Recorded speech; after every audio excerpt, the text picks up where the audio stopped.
학생부 종합전형에서 공동체 역량 서류란 어떠한 것들이 되겠습니까? 이런 내용입니다. 네, 공동체 역량은 대부분의 학교에서 이제 상위권 대학은 한 20% 정도 반영 비율이 있고요. 그 다음에 이게 중위권 대학들은 이 공동체 역량 서류와 자기주도성, 인성, 성실성 서류를 이렇게 전체로 묶어서 뭐 40%, 50%까지 반영하는 대학들도 있습니다. 그러니까 이 공동체 역량 서류도 어느 대학에 지원하느냐에 따라서 이게 굉장히 중요할 수 있는 서류가 되죠. 대표적인 공동체 역량 서류는요, 바로 이 봉사활동 서류가 되겠습니다. 그래서 교내 봉사활동 실적, 뭐 해외 고등학교 학생들, 그 다음에 국내 외국인 학교하고 그 다음에 학력인가 국제학교 학생들 이 봉사활동 많이 있습니다. 이걸 공동체 역량 서류로 당연히 쓸 수 있습니다.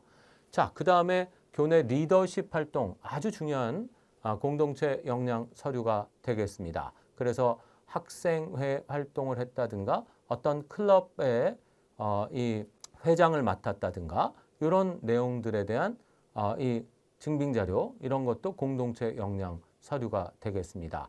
그리고 대표적인 공동체 역량 서류 중에 하나는요. 뭐 이 리더십하고 같이 연결된 스튜던트 카운슬에서 뭐 예를 들어서 그 회장을 했다든가 뭐 예를 들어서 아니면 뭐 부회장을 했다든가 이런 것도 상당히 중요하고 학급 반장을 했다든가 이런 것도 대표적인 리더십 활동 증명 서류가 되겠습니다. 그래서 이 봉사하고 리더십 서류가 있고 그 다음에 이제 협업이나 말 그대로 공동체 역량을 가장 많이 보여줄 수 있는 서류 중에 하나는 스포츠 활동이죠. 그 다음에 어떤 악기나 이런 것을 다루는 활동. 그래서 이건 공동체 안에서 뭐 예를 들어서 자신의 능력을 보여줄 수 있는 대표적인 서류가 되니까 스포츠 활동 서류. 그리고 거기서 예를 들어서 뭐 주장을 했다든가 캡틴을 했다든가 뭐 밴드의 악장을 했다든가 이런 것들도 굉장히 중요한 공동체 역량 입증 서류다. 이렇게 말씀을 드릴 수 있겠습니다.